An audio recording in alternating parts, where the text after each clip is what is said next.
Kaya kinuha talaga ni Bongbong Marcos si Auntie Claire at si Vince Dizon kasi magagaling talaga ng mga trabahante ito. Yun mo, ang pahayag ni Auntie Claire. Nung si Sara, ang impeachment ay isinampa, ang sabi niya, kailangan talagang panagutan yon. Kailangan sagutin mo yon kasi pira na taong bayan yon. Pero, nung si Bongbong na, ang sabi niya, confidential nga eh. Bakit mo hahanapin ng resibo? I-confidential nga. Di ba? Mahusay talaga lumusot. Si Vince Dizon, nung pumunta ng Davao, minura at pinagalitan yung DE doon. Kasi bakit nagbabayad ng project na hindi kumpleto yung gawa?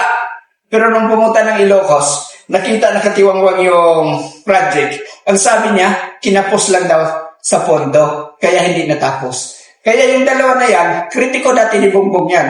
Kinuha dahil mga mahuhusay at magaling sa palusot.